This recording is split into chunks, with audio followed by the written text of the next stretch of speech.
Hello friends, स्वागत है आप लोग का एनसीईआरटी जोन में। हम लोग को पता है कि प्रीवियस ईयर क्वेश्चन रिपीट होते हैं।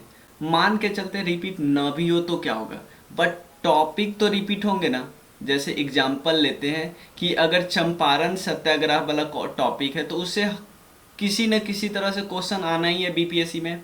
उसके बाद कुंवर सिंह जी से क्वेश्चन आना ही आना है, चाहे किसी तरह घुमा फिरा के कुछ भी पूछना ही उनको है, यानी 1857 वाले रिवॉल्ट से पूछना ही पूछना है। तो क्यों ना हम वो टॉपिक डिटेल में कर ले, डीप कर ले। तो टॉपिक कैसे कवर करेंगे? प्रीवियस ईयर क्वेश्चन से हम मान लेंगे इस सीरीज को revision through previous year question. Revision करना है थ्रू प्रीवियस ईयर क्वेश्चन। हम इसको सिर्फ डिटेल एनालिसिस नहीं मान रहे, इसको प्रीवियस ईयर क्वेश्चन से हम रिवाइज कर रहे हैं। ठीक है, तो क्योंकि रिवाइज करेंगे तो ज़्यादा टाइम लेगा, तो एक वीडियो अगर एक साल का एक वीडियो बनाएंगे तो काफ़ी लंबा वीडियो हो जाएगा, क्योंकि हम चारों ऑप्शन को डिटेल में डिस्कस करने वाले हैं। तो हम क्वेश्चन करेंगे या तो 50 क्वेश्चन या तो 75 क्वेश्चन। ठीक है, क्योंकि साथ में हम इसमें जो करेंट अफेयर्स आया है उसको भी बताएंगे। क्या कि जैसे मान लो कोई बजट का डेटा आया तो उसको नए वाले बजट के डेटा से उसका आंसर बताएंगे, पिछले से आंसर नहीं बताएंगे, नए वाले बजट के। और साथ में बताएंगे कि ये क्वेश्चन ही क्यों आया। मतलब कि पता चलता है ना कि अगर ऐसा क्वेश्चन आया तो अगली बार भी सेम टाइप के क्वेश्चन आने की प्रोबेबिलिटी है, या इससे थोड़े से अलग क्वेश्चन आने की प्रोबेबिलिटी है। तो हमको ये भी पता चल जाएगा बजट इकोनॉमी सर्वे से किस टाइप के क्वेश्चन आते हैं। तो बजट इकोनॉमी सर्वे अगर पढ़ो तो आपको पूरा पूरा एकदम अच्छे से पूरा डीप एक एक चीज़ पढ़ने की जरूरत नहीं होगी। आपको पता होगा कि ट्रेंड क्या है, कैसा क्वेश्चन पूछा जाता है।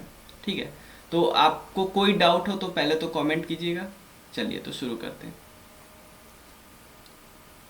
ठीक है, ये हमारे कुछ कोर्सेस है, आप इसको ज्वाइन कर सकते हैं। नंबर मैं यहाँ पे लिख देता हूँ। इस नंबर पे टेक्स्ट करना है आपको 9582062485। ठीक है, चलिए पहला क्वेश्चन है the part of skeleton. Skeleton का वो पार्ट, मतलब हमारा शरीर स्केलेटन है, दो चीज़ से बना है स्केलेटन। एक बोन होता है और सेकेंड होता है कार्टिलेज। कार्टिलेज बोन तो काफ़ी हार्ड होता है। तो आपसे पूछा है कि स्केलेटन में दो ही पार्ट है, बोन जो कि हार्ड नहीं है बोन की तरह, और ये बेंड भी हो जाता है, तो इसको हम क्या बोलते हैं? ऑब्वियसली कार्टिलेज बोलेंगे, कार्टिलेज। तो अब हम थोड़ा सा एक्स्ट्रा इन्फॉर्मेशन डिस्कस कर लेते हैं। सबसे पहले स्केलेटन करता क्या है? स्केलेटन हमारे बॉडी के इंटरनल ऑर्गन को क्या करता है? सेव करता है, सेफ प्रोवाइड करता है। कार्टिलेज को हम क्या आपके बोल सकते हैं? कनेक्टिव टिश्यू भी बोलते हैं, कनेक्टिव टिश्यू। क्योंकि ये देखो, जो बोन है इसके भी जो ज्वाइंट होता है वो भी इसी से बना होता है, यानी ज्वाइंट इसी से बना होता है। उसके अलावा ये फ्लैक्सिबल होता है, तो फ्लैक्सिबल होगा तो शॉक एब्जॉर्बर में मदद करेगा। यहाँ पे कनेक्टिव ज्वाइंट में मदद करता है। ज्वाइंट जो होगा वो लोकोमोशन में मदद करेगा। जो हमारा आउटर ईयर बाहरी कान का पता होता है ना, नोज का टिप होता है, वो भी कार्टिलेज से बना होता है, वो कोई बोन नहीं होता। ये याद रखना है हमें। सिंपल पूछेगा कि जो हमारा आउटर ईयर है और टिप ऑफ नोज होता है वो किस चीज़ से बना है? वो कार्टिलेज से बना है। उसके अलावा हम थोड़ा सा इसके बारे में, वर्टिब्रेट के बारे में बोलते हैं। जो हमारा स्पाइन होता है इसको स्पाइंस भी बोलते हैं। बोन के बीच ज्वाइंट होता है, बोन और यहाँ पे बोन और कार्टिलेज मिलके वर्टिब्रेट बनाते हैं। कार्पल्स एक्चुअली पता है कहाँ मिलते हैं? जो हमारा रिस्ट वाला रीजन होता है ना, हाथ वाला रीजन, वहाँ पे मिलता है कार्पल्स, रिस्ट। ये टोटल कितने नंबर होते हैं? 8 नंबर होते हैं। ठीक है, ये मतलब कि सॉफ्ट टिश्यू टाइप का होता है, प्रोवाइड करता है, सपोर्ट प्रोवाइड करता है, फ्लेक्सिबिलिटी प्रोवाइड करता है। उसके अलावा जो सबसे स्ट्रॉन्गेस्ट बोन कौन सा है और सबसे लॉन्गेस्ट बोन कौन सा है? देखो, लॉन्गेस्ट करते हैं, ये फीमर एक होता है। फीमर कहाँ पे बना होता है? थाई पे बना, जो थाई नहीं होता है वो बना होता है। थाई या हिप पे, थाई या हिप पे क्या स्टोर होता है? ये स्टोर होता है फैट। क्लियर है? इतना याद रखना। और जो दांत का इनेमल वाला पार्ट होता है, इनेमल, ये सबसे हार्ड होता है, हार्डेस्ट होता है। ठीक है, बहुत हार्ड होता है। दांत का जो सबसे आउटर वाला पार्ट होता है उसको बोलते हैं इनेमल। इनेमल।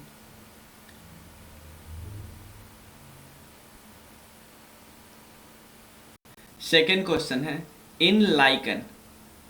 लाइकन एक्चुअली पता है आपको, जो लिटमस टेस्ट हम लोग करते हैं एसिड और बेस का, वो लाइकन से ही बना होता है। लिटमस, लिटमस में आपको पता है ना, एक वर्ड याद रखिए, BARRBB।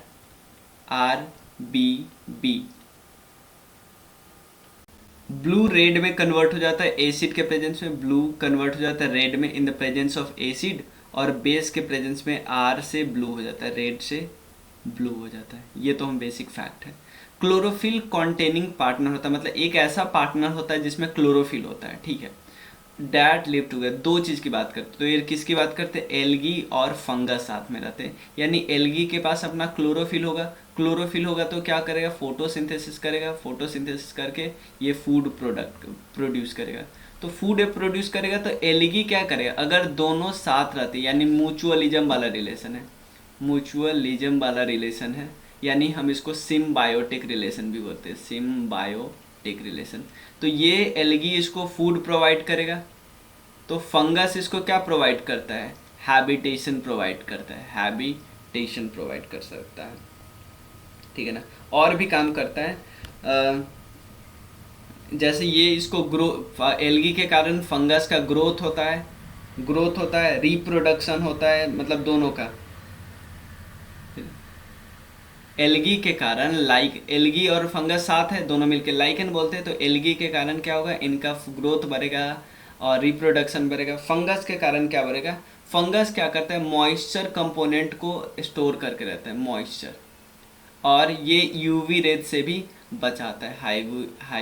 जो यूवी रेज है, यूवी रेज आपको पता है ना, ओजोन लेयर को डिस्ट्रॉय करता है। ओजोन लेयर कहाँ पे, स्ट्रेटोस्फेयर में। स्ट्रेटोस्फेयर कहाँ पे, सेकंड है, ट्रोपो के बाद क्या आता है, स्ट्रेटोस्फेयर आता है। क्लियर, कोई दिक्कत नहीं। अगला, इसमें फंगी और बैक्टीरियम, फंगी और बैक्टीरियम है, एल्गी और वायरस है। एक चीज़ और याद रखिए, साइनोबैक्टीरियम, आपने वर्ड सुना होगा, साइनोबैक्टीरियम, ये बैक्टीरियम नहीं, साइनोबैक्टीरियम। ये भी पता है आपको, लाइकेंस में मिलता है, कभी कभी लाइकेंस में मिलता है। ये टाइप कैसा टाइप है साइनोबैक्टीरियम का, एक फोटोसिंथेटिक बैक्टीरिया, ऐसा बैक्टीरिया जो फोटोसिंथेसिस करता है और ऑक्सीजन को प्रोड्यूस करता है। क्लियर। वायरस तो एक पैरासाइट होता है जो किसी होस्ट पे स्टोर करता है, और इवन एल्गी के पे भी स्टोर हो सकता है। तो इसमें, इस फैक्ट में इतना ही हमें डिस्कस करना है। यूवी रेज के बारे में हमने डिस्कस कर लिया है, स्किन कैंसर वगैरह हो सकता है यूवी रेज से। अगला है female Anopheles. Female Anopheles can be distinguish from female Culex because of its, क्या होता है, at right angle to the surface of substratum, at the angle of substratum, parallel to the surface of substratum. देखो ये काफ़ी tough question है, क्योंकि इतना deep कोई नहीं पढ़ता है। तो इस क्वेश्चन को आप, ये साइंस का ऐसा क्वेश्चन है कि आप स्किप कर सकते हो, आराम से ऐसा क्वेश्चन को स्किप कर सकते हो, क्योंकि डीप होता है। क्योंकि हमने तो वही पढ़ा है कि ये किस में मदद कर, किस डिजीज को फैलाने में मदद करता है, ये किस डिजीज को फैलाने में मदद करता है, बस इतना ही। अब देखिए, जो फीमेल एनोफिलस होते हैं, ये हमें ये पता है ना कि बीमारी फैलाया जाता है इनके द्वारा। ये एक एक्चुअली वेक्टर होते हैं। वेक्टर का मतलब होता है एक जगह से बीमारी को उठा के दूसरे जगह फैलाना। तो एनोफिलस एक्चुअली क्या करता है, कौन सी बीमारी को फैलाता है, मलेरिया को फैलाता है, मलेरिया। और फीमेल किस, कैसी बीमारी को फैलाता है, वेस्ट नील वायरस। उसके अलावा जो फाइलेरिया वाला होता है उसको फाइलेरिया नेमाटोड्स बोलते हैं, फाइलेरिया नेमाटोड्स, उसको फैलाता है। तो जो फीमेल, अब सिंपल पूछा, फीमेल एनोफिलस ये अलग है फीमेल क्यूलेक्स से, ये कैसे, क्योंकि फीमेल एनोफिलस जो एक अपने सब स्ट्रेटम जो होते हैं, सब स्ट्रेटम होते हैं, उससे कितना डिग्री एंगल पे होता है, 45 डिग्री एंगल पे होता है। और फीमेल क्यूलेक्स जो होता है अपने सब स्ट्रेटम के किस, क्या होता है, पैरेलल होता है, पैरेलल। तो सब 45 डिग्री तो कोई ऑप्शन में नहीं, ये है राइट एंगल, ये है पैरेलल, तो ये एंगल यही एक ऑप्शन है। क्यों एंगल का मतलब कोई भी एंगल हो सकता है ना जिसमें ये दोनों बस ना हो, क्योंकि ये दोनों ऑप्शन नहीं है। फीमेल क्यूलेक्स क्या फैलाता है हमने देख लिया। अब फीमेल जो क्यूलेक्स होते हैं, फीमेल क्यूलेक्स जो होते हैं वो कोल्डर इन्वायरमेंट में ज़्यादा रहता है, ये वार्मर इन्वायरमेंट पे ज़्यादा रहता है, वार्मर। क्लियर। अगला क्वेश्चन देखते हैं। फोर्थ क्वेश्चन है the most important cell type associated with the immunity. Immunity मतलब हमारे बॉडी को क्या प्रोवाइड करता है, इम्यूनिटी प्रोवाइड करता है। RBC, platelet, lymphocytes, more than one of the above, none of the above. Option है RBC, red blood cell, platelets, lymphocytes. Lymphocytes ही करेक्ट आंसर है। अब मैं थोड़ा इसके बारे में एक्स्ट्रा बताता हूँ। इम्यूनिटी जरूरी क्यों है, इन्फेक्शन जो एजेंट आते हैं उससे बचने के लिए हमें इम्यूनिटी जरूरी है। तो लिम्फोसाइट्स दो प्रकार का होता है, एक होता है बी और एक होता है टी। बी लिम्फोसाइट्स और टी लिम्फोसाइट्स। टी लिम्फोसाइट्स क्या करता है, टी लिम्फोसाइट्स एंटीबॉडीज बनाता है। देखो पहले क्या होता है, एंटीबॉडीज बनाना। अब जो बाहरी पैथोजन है, पैथोजन इससे अटैच हो जाता है। इससे अटैच करने का जो एंटीबॉडीज ऑलरेडी टी लिम्फोसाइट्स के द्वारा बनाया गया ना, बी क्या करता है, इस एंटीबॉडीज को इससे चिपका देता है। इससे इसका पावर कम हो जाता है और ये खत्म हो जाता है, यही होगा। अब बनता कहाँ पे, जो लिम्फोसाइट्स बनता है बोन मैरो के अंदर। ध्यान देना, लिम्फोसाइट बनता कहाँ पे, बोन मैरो के अंदर बनता है। टी लिम्फोसाइट एक्चुअली बनने के बाद मैच्योर होता है कहाँ पे, मैच्योर होता है कहाँ पे, थाइमस में। बट ये बनना, जो बी वाले का बनना, सब कुछ बोन मैरो में ही होता है। क्लियर। और जो भी ब्लड सेल्स होते हैं वो आपको पता है बोन मैरो में होता है। रेड ब्लड सेल की बात करते हैं, इसके पास अपना न्यूक्लियस नहीं होता, न्यूक्लियस अपने पास अपना नहीं होता। ठीक है, ये गैस के ट्रांसपोर्ट में मदद करता है। आरबीसी के कारण ही हमारा जो ब्लड है वो रेड दिखता है। और ये किस शेप का होता है, बाई कॉनकेव शेप का होता है, बाई कॉनकेव शेप का होता है। प्लेटलेट को हम थ्रोम्बोसाइट्स भी बोलते हैं, थ्रोम्बोसाइट्स। और ये किस चीज़ में मदद करता है, ब्लड क्लॉटिंग, ब्लड क्लॉटिंग में मदद करता है थ्रोम्बोसाइट, थ्रोम्बोसाइट। और ब्लड क्लॉटिंग के लिए विटामिन कौन सा जरूरी है, विटामिन के जरूरी है। ये बहुत ज़्यादा ध्यान देना है आगे से, इनकरेक्ट मतलब गलत ऑप्शन है।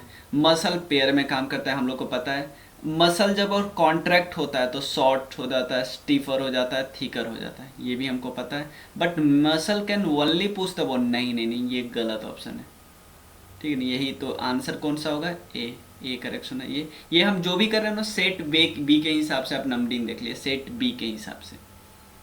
मसल पेयर में काम करने का मतलब पता है क्या होता है, एक अगर कॉन्ट्रैक्ट करेगा ना तो दूसरा रिलीज होगा, एक कॉन्ट्रैक्ट होता है दूसरा रिलीज होता है। और मसल यहाँ पे हम बोल रहे हैं ना पुश नहीं करता है, ये एक्चुअली मसल पुल करता है, याद रखिए पुल करता है, स्केलेटन सिस्टम के साथ काम करता है। और इतना ध्यान रख सकते हैं। बट मतलब रिलैक्स अगर होगा ना मसल तो वो लॉन्ग होगा, थीन होता जाएगा, रिलैक्स होना छोड़ दिया जाए मसल को करना।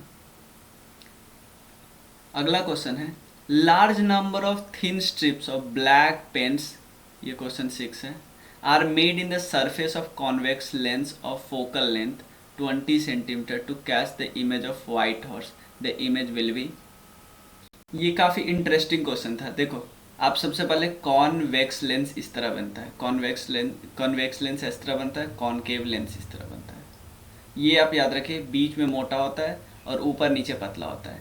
इसका जो इमेज बनेगा ना, इमेज क्या होगा, कन्वर्ज करेगा। इसका इमेज ऐसे होगा, इमेज इसका जो बनेगा ना वो क्या होगा, कन्वर्ज करेगा ऐसे। तो अब एक चीज़ और देखिए, यह क्वेश्चन क्या पूछा था कि यहाँ पे कन्वेक्स लेंस पे, ये भी ऐसा क्वेश्चन था, आप छोड़ भी सकते हो। कन्वेक्स लेंस पे क्या किया, ब्लैक स्ट्रिप बना दिया है, ब्लैक स्ट्रिप बना दिया। अब इस लेंस से फोटो हम ले रहे हैं, ठीक है ना।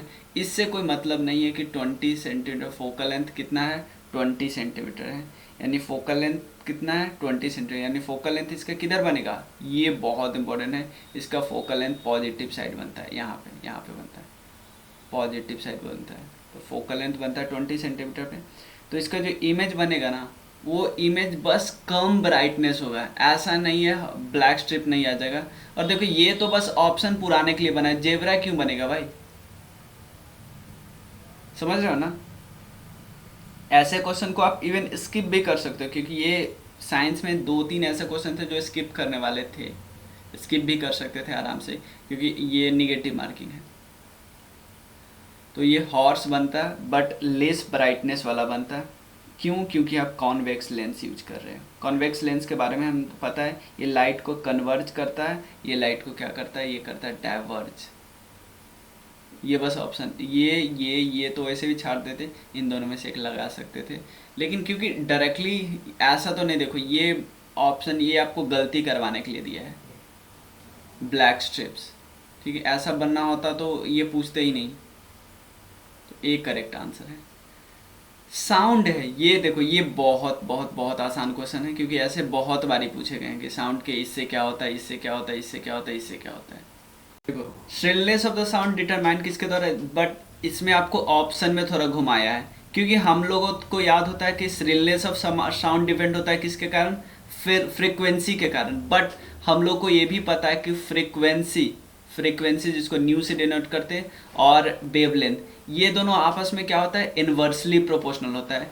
तो अगर श्रिलनेस फ्रीक्वेंसी पे डिपेंड होगा तो वेवलेंथ पे फिर डिटरमाइंड हो ही जाएगा, ठीक है ना। तो इसका आंसर होगा वेवलेंथ। और एक और चीज आपको पता है ना, वेवलेंथ बराबर होता है फ्रीक्वेंसी वी लैम्डा, यानी ये दोनों का मल्टीप्लीकेशन, एक बढ़ेगा तो एक घटेगा, एक घटेगा दूसरा बढ़ेगा, लेकिन इन दोनों का जो मल्टीप्लीकेशन होता है वेलोसिटी, ये हमेशा क्या होता है, कांस्टेंट रहता है,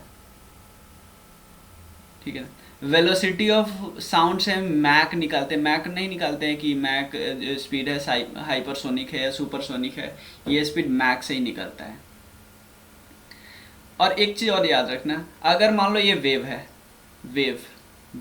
वेव का जो जो दो ट्रॉफ होता है, जो जो ऊंचा वाला होता है, उसके बीच के डिस्टेंस को हम क्या बोलते हैं, वेव लेंथ। अब खुद सोचो जितना बड़ा बड़ा ये होगा, फ्रीक्वेंसी का मतलब क्या होता है, एक सेकेंड में कितना बार ये गया, कितना बना, ठीक है ना, या कितना मूव किया। तो जितना छोटा रहेगा उतना ज़्यादा करेगा ना, यानी फ्रीक्वेंसी उसका ज़्यादा होगा जिसका वेवलेंथ कम होगा, ये समझ रहे हो ना। एम्पलीट्यूड का मतलब होता है इसका हाइट। तो एम्पलीट्यूड से क्या बदलता होगा, लाउडनेस, नहीं होता कि कौन कितना लाउड बोल रहा है, लाउडनेस।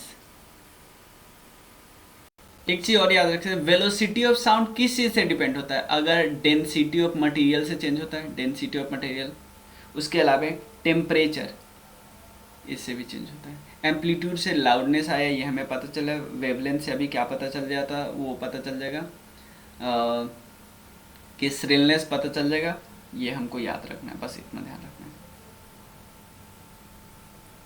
और एक वर्ड होता ना, हाई पिच लो पिच होता है ना, हाई पिच लो पिच ऐसे हम बोलते हैं। तो हाई पिच लो पिच का मतलब क्या होता है, अगर लो पिच का मतलब जो फ्रीक्वेंसी कम है ना, फ्रीक्वेंसी कम है तो इसको हम लो पिच बोलेंगे, और फ्रीक्वेंसी ज़्यादा है तो इसको क्या बोलेंगे, हाई पिच। तो अगर फ्रीक्वेंसी से आपने कनेक्ट कर दिया तो इसको हम किससे कनेक्ट कर देंगे, वेवलेंथ से भी कनेक्ट कर देंगे, उल्टा। क्वेश्चन नंबर है 8, Which of the following photoelectric device are most suitable for the digital application? Digital application के लिए कौन सा फोटो इलेक्ट्रिक डिवाइस सबसे ज़्यादा सुटेबल होता है। अगर आप डेफिनीशन पे जाए, फोटो इलेक्ट्रिक डिवाइस क्या होता है, ऐसा डिवाइस जिससे क्या, जिस पे अगर आप मान लो लाइट के फोटोन को मारते हो तो यहाँ से क्या होगा, इलेक्ट्रॉन बाहर निकलेगा, यही ना होता है मेन, मारते हो तो इससे इलेक्ट्रॉन बाहर निकलेगा। तो फोटो इलेक्ट्रिक इफेक्ट तो सिर्फ इसमें फोटो वोल्टाइक सेल कर रहा है, बाकी तो सिर्फ उल्टा है, ये बिल्कुल उल्टा है इसका फोटो वोल्टाइक सेल का, ठीक है ना। या ये हम बोल सकते हैं ये कौन सा इफेक्ट करता है, फोटो से इलेक्ट्रिक इफेक्ट होता है, तो इसको हम फोटो इलेक्ट्रिक इफेक्ट बोलते हैं, ठीक है ना। फोटो डायोड का यूज कहाँ किया जाता है? फोटो डायोड का यूज किया जाता है लाइट इंटेंसिटी मेजर करने में, लाइट इंटेंसिटी मेजर करने में। सीडी प्लेयर में बहुत जगह इसका यूज होता है। फोटो एमिटर का क्या करता है कि फोटो एमिट इलेक्ट्रॉन को करता है जब एल्यूमिनेट किया जाता है, मतलब जब उससे इलेक्ट्रिसिटी भेजा जाता है तो ये चमकने लगता है। एक चीज और आपको पता है, जो अल्बर्ट आइंस्टाइन जी को मिला हुआ है फोटो नोबेल प्राइज ऑलमोस्ट 1920 में मिला, वो फोटो इलेक्ट्रिक इफेक्ट के कारण मिला है। बहुत लोग उसको लगा लेते हैं कि थ्योरी ऑफ रिलेटिविटी के लिए मिला है, लेकिन नहीं, नोबेल प्राइज किसके लिए मिला है? नोबेल प्राइज मिला है फोटो इलेक्ट्रिक इफेक्ट के लिए, फोटो इलेक्ट्रिक इफेक्ट के लिए। अगला क्वेश्चन है, ball bearing are use to convert static friction. Ball bearing लगाया जाता है ना जो पहिया के बगल में होता है, तो बॉल बियरिंग जो लगाया जाता है वो किस कारण होता है? रोलिंग फ्रिक्शन में कन्वर्ट करने के लिए, ड्रैग करने के लिए, स्लाइडिंग फ्रिक्शन, या more than ever none. 3 type के फ्रिक्शन होते हैं। पहला फ्रिक्शन होता है स्टैटिक, उसके बाद होता है काइनेटिक, थर्ड होता है रोलिंग। स्टैटिक फ्रिक्शन में जो कॉफिशिएंट होते हैं, कॉफिशिएंट ऑफ फ्रिक्शन, इसको एस बोलते हैं, इसको म्यू के बोलते हैं, इसको म्यू आर बोलते हैं। ये एक्चुअली सबसे ज़्यादा कॉफिशिएंट। इसका मतलब क्या है? अगर स्टैटिक तभी लगेगा, ध्यान देना, स्टैटिक तभी लगेगा जब मान लो एक गाड़ी खड़ा है, गाड़ी को आपने पहली बार धक्का देना है, जब चलने लगा तो स्टैटिक फ्रिक्शन गया, सिंपल आ जाएगा काइनेटिक फ्रिक्शन। फ्रिक्शन का मतलब क्या होता है? फ्रिक्शन का मतलब है कोई चीज़ आपको चलाना है ना, कोई चीज़ आपको, आपके रिलेट मोशन है ना, जिस डायरेक्शन में आपका मोशन है उसके उल्टा डायरेक्शन में सरफेस क्या करेगा? आपको अपोज करेगा, उसी को तो फ्रिक्शन बोलते हैं, घर्षण।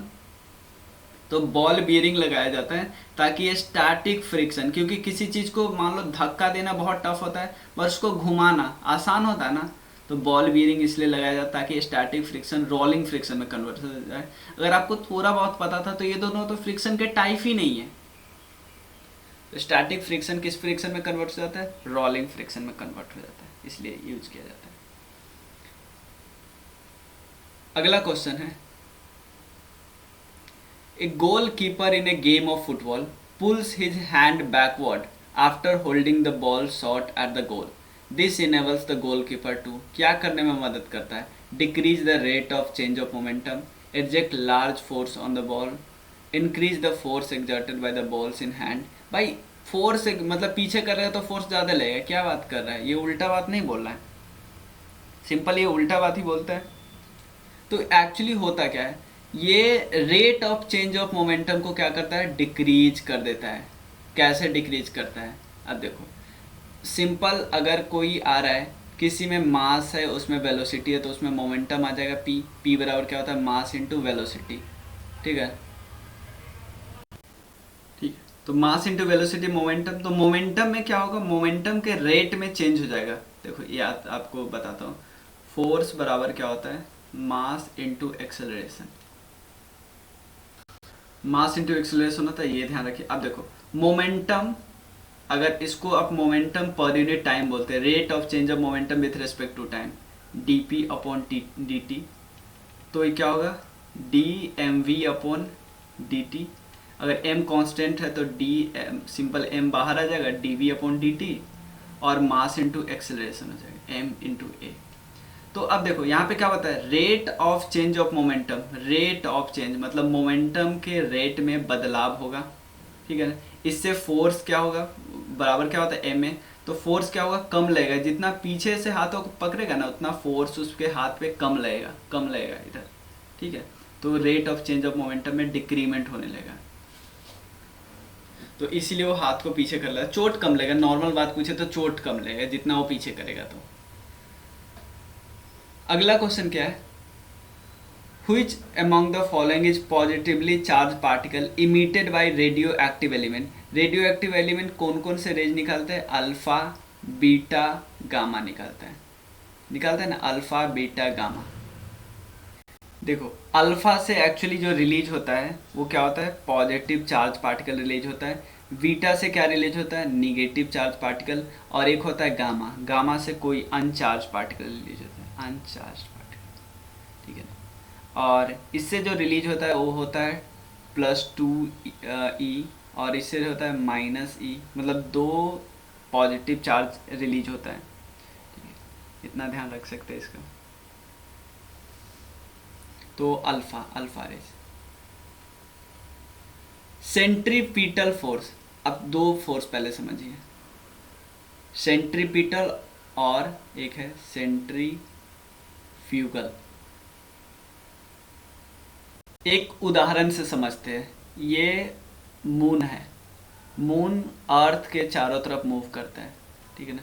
मून अर्थ के चारों तरफ ऐसे क्या कर रहा है, मूव कर रहा है, ठीक है ना। मान लेते हैं ऐसे, मून अर्थ यहीं पे है, मून ऐसे मूव करता है। तो मून की क्या होती है, मून की एक तो गति होगी, ठीक है, और अर्थ इसको अपने तरफ खींचने का कोशिश कर, अर्थ अपने तरफ खींचने का कोशिश करेगा, उसको बोलते हैं सेंट्रीपिटल फोर्स। सेंट्रीपिटल फोर्स के कारण ही जो बॉडी होता है ना, सर्कुलर पाथ में मूव करता है। तो आप बोलोगे ये सेंट्रीपिटल फोर्स इस पे लगाया, तो ये क्या इसके तरफ आ क्यों नहीं जाता है, नहीं आता है इसलिए क्योंकि जो मून है ना, मून एक और स्यूडो फोर्स जनरेट कर लेता है जिसका नाम है centrifugal force.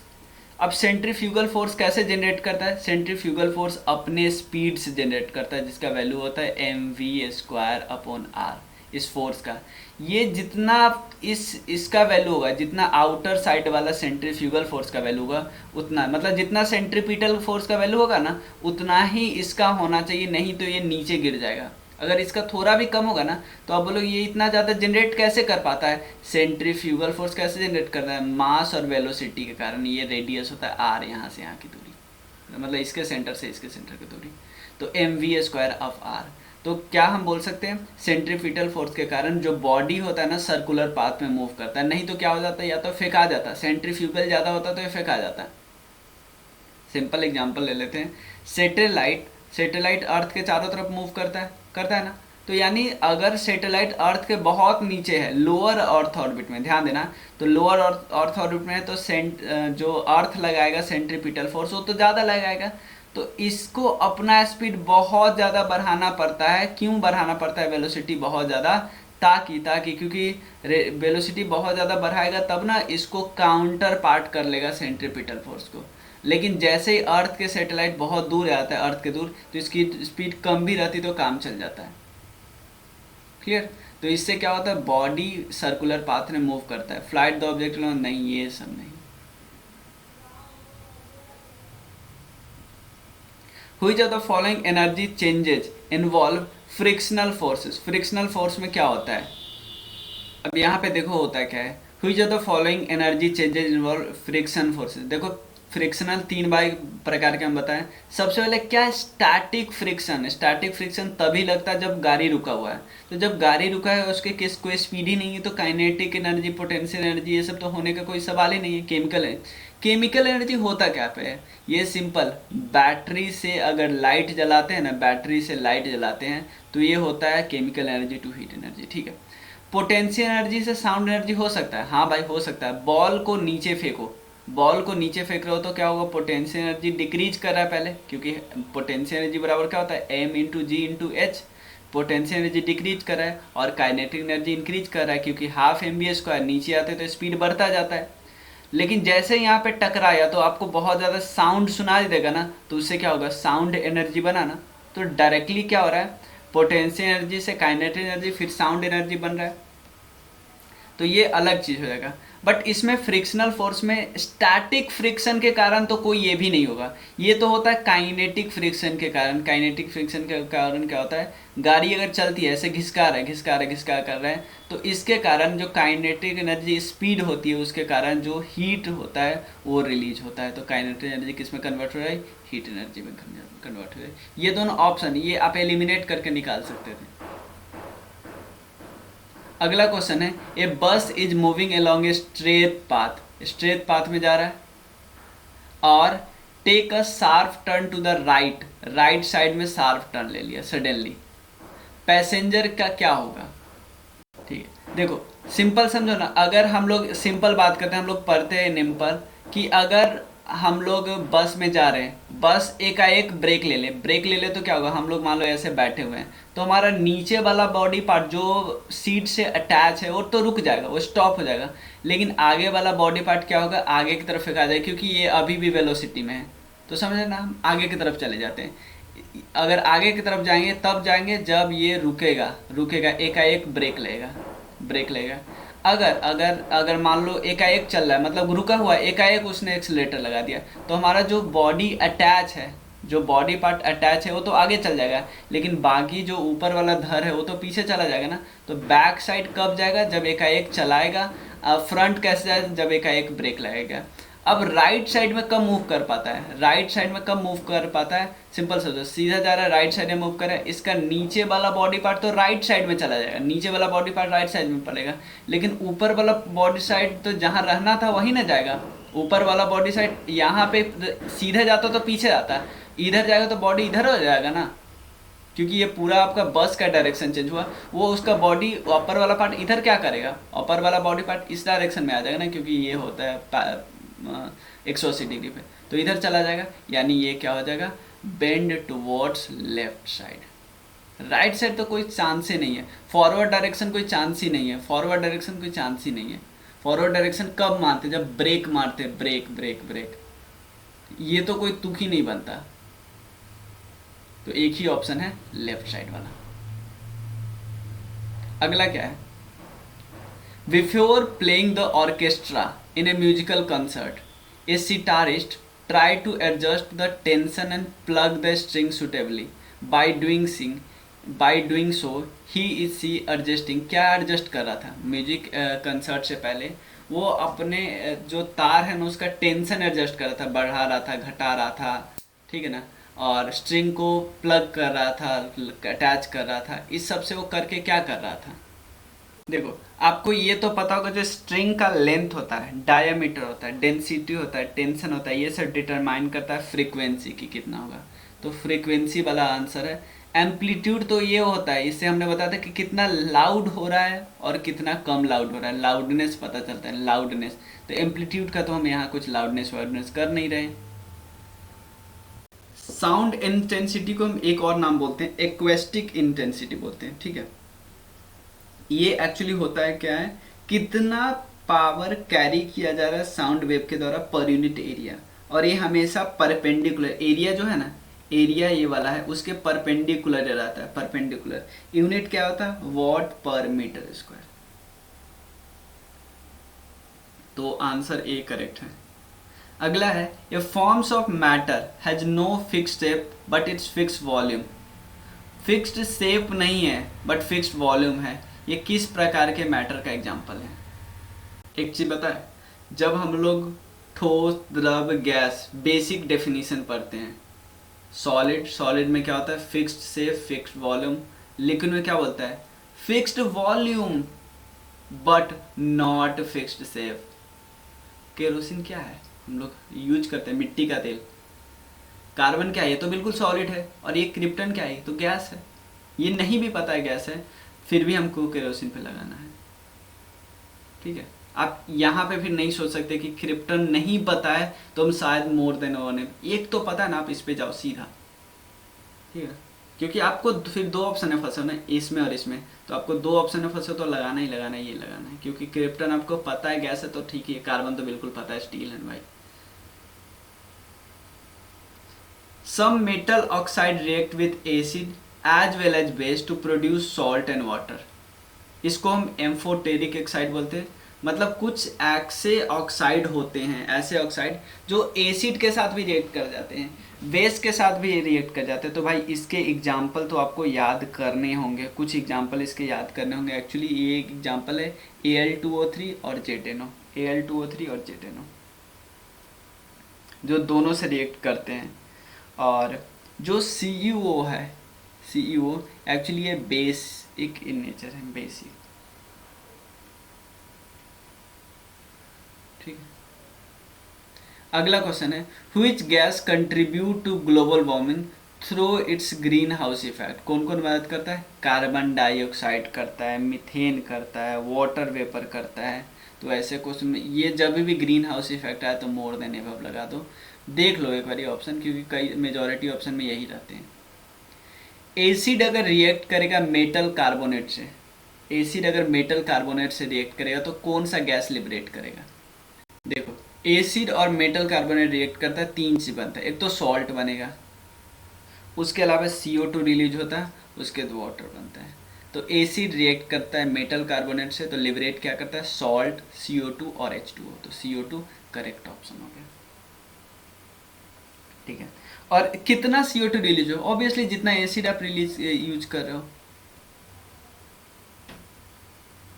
Which acid describe as H, इसको हम ऐसे लिख लेते हैं, C double bond OOH, C double bond OOH। ये इसका करेक्ट आंसर है। ये इसको हम ऑक्जेलिक एसिड बोलते हैं। ऑक्जेलिक एसिड के बारे में थोड़ा इन्फॉर्मेशन डिस्कस कर लेते हैं। ये सारे लिविंग ऑर्गेनिज्म में होंगे, ऐसे लिविंग ऑर्गेनिज्म जो क्रेब साइकिल को फॉलो करते हैं, उसमें तो मिलेंगे ही मिलेंगे। उसके अलावा ये हाईली टॉक्सिक सॉल्ट बना देता है। क्या बनाता है? क्योंकि आपको पता है हाई एसिड क्या बना सकता है? सॉल्ट। हाईली टॉक्सिक सॉल्ट बना सकता है जिसको हम बोलते हैं ऑक्जेलेट्स। ये इवन इवन किसको डैमेज कर सकता है? किडनी को डैमेज कर सकता है। ये कलरलेस होता है, कलरलेस। वाटर में क्या सोलुबल होगा? हाँ, सोलुबल है वाटर में। और ये क्रिस्टलाइन सॉलिड है। उसके अलावा कार्बोनिक एसिड को बोलते हैं डाई बेसिक एसिड। इसका फॉर्मूला है H2CO3। ठीक है ना। और ये हमारे बॉडी में पता है नेचुरली प्रेजेंट होते हैं। क्या करते हैं नेचुरली प्रेजेंट होकर? हमारे बॉडी को पीएच को रेगुलेट करते हैं। पीएच को क्या करते हैं? पीएच के मान को रेगुलेट करते हैं। ये आपको कार्बोनेटेड ड्रिंक्स वगैरह सब में मिल ही जाएगा। उसके बाद एसिटिक एसिड का फॉर्मूला याद रख लीजिए। एसिटिक एसिड का CH3COH। ये वाइनेगर का की कंपोनेंट है, वाइनेगर का। ये एक्चुअली वीक एसिड होता है, वीक एसिड। और इसका टेस्ट थोड़ा सा श्योर होगा एंड पंजेंट टेस्ट होगा। ठीक है ना। चलो अगला क्वेश्चन हम लोग करते हैं। देखो शुरुआत में ये बी सेट इसीलिए इतना टफ माना जाता है बी सेट, क्योंकि शुरुआत में इसके क्वेश्चन साइंस के रखे थे और साइंस के क्वेश्चन थोड़े से टफ आए थे। ठीक है ना, बाकी सब्जेक्ट के कंपैरिजन में। You have been provided with 3 test tube. ठीक है। One of the content distil water, एक में डिस्टिल वाटर रखा है। Other 2 content acetic solution and basic solution. Which of them turn red litmus into, हम ही तो अपने आप को बताया ना अभी, 2 और बताया, बार RBB। रेड लिटमस को ब्लू में कन्वर्ट करेगा, यानी ये बेसिक होना चाहिए, बेस।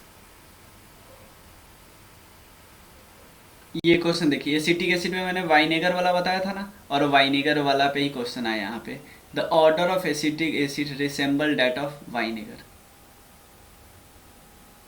एक चीज और याद रखिए, फॉर्मिक एसिड, फॉर्मिक एसिड ये मिलता है वेनम जो होते हैं ना, एंट के, वी के, उसमें मिलते हैं।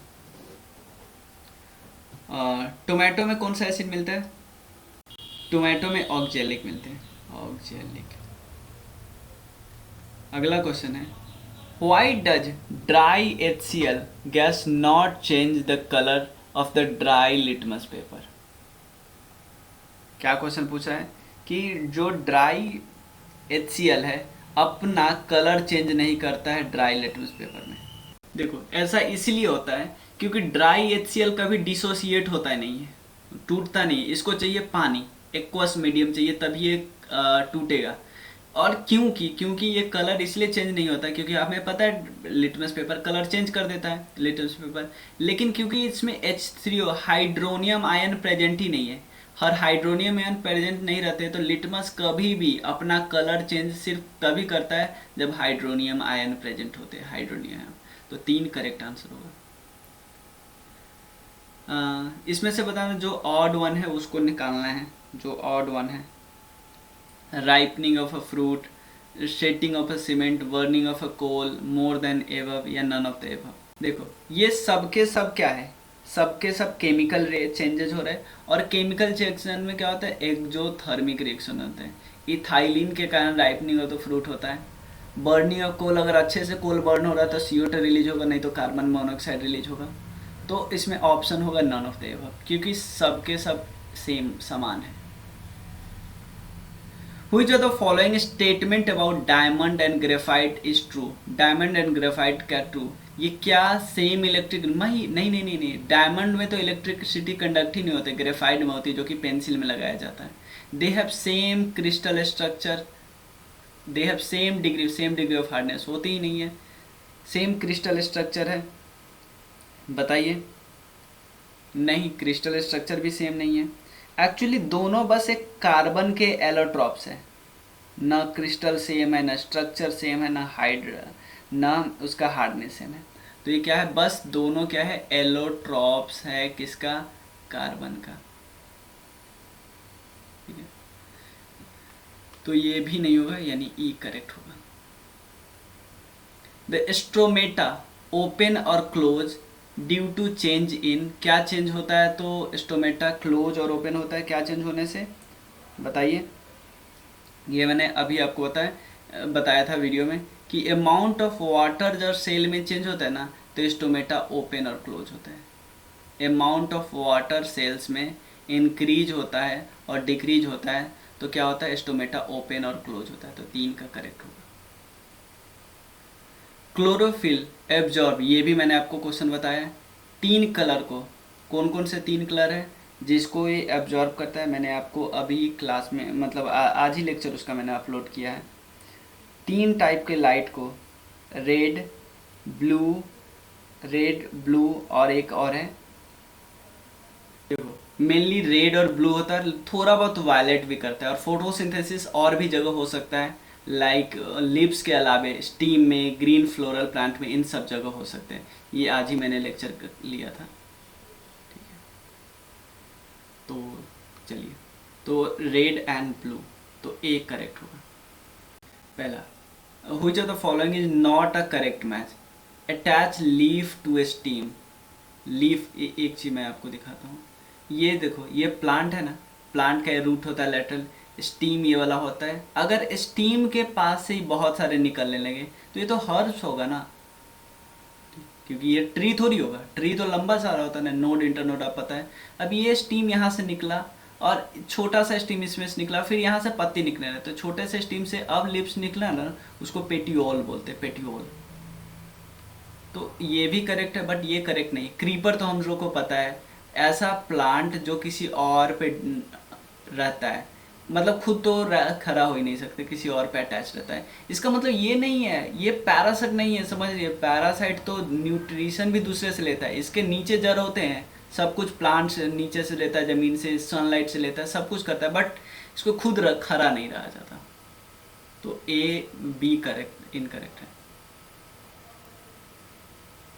Water reaches great height in the tree because the suction pull causes by, किसके कारण होता है, नीचे से पानी जा रहा है ऊपर, ये एक्चुअली ट्रांसपिरेशन के कारण होता है, ट्रांसपिरेशन के कारण होता है। एब्जॉर्प्शन का मतलब होता है सिंपल एब्जॉर्ब करना, पानी को एब्जॉर्ब करना, बट ये पानी को एब्जॉर्ब करके ऊपर इस प्रोसेस से ऊपर नहीं पहुंचा सकते, ठीक है ना, तो ट्रांसपिरेशन होगा करेक्ट आंसर।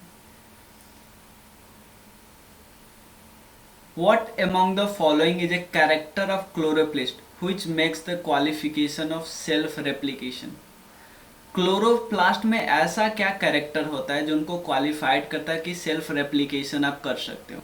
ऐसा इसलिए होता है कि उसके पास डीएनए भी होता है और आरएनए भी होता है। डीएनए और आरएनए के बीच अच्छे से डिफरेंस हम बताए हुए थ्योरी से आप देख लेना, ठीक है।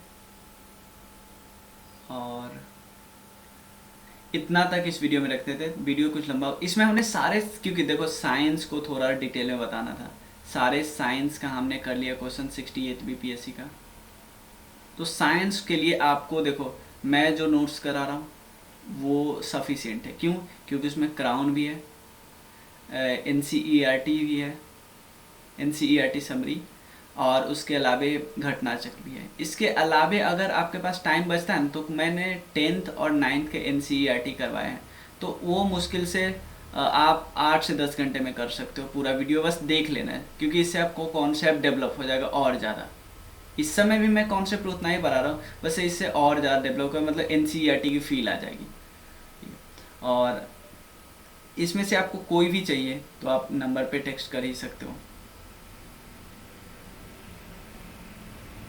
9582062485। जो क्रैश कोर्स है ना, वो उसको अभी भी ज्वाइन कर सकते हो, अभी भी 2 महीने बचे हैं पूरे। और उसके अलावा उसमें टेस्ट भी मिल रहा है, टेस्ट भी है, देख सकते हो, डेली टेस्ट है उसमें। डेली टेस्ट है 20 क्वेश्चन का टेलीग्राम पे, उसके बाद वीकली टेस्ट है, फुल लेंथ टेस्ट। ठीक है, जैसे पिछले वीक हुआ, उससे पिछले वीक हुआ, आज भी होने वाला है। ठीक है ना, 12 से 2 टेस्ट होते हैं। ठीक है, क्योंकि उसी टाइम में हम लोग लेना है। मिलते हैं फिर नेक्स्ट वीडियो में, तब तक के लिए thank you so much. 9582062485। Thank you.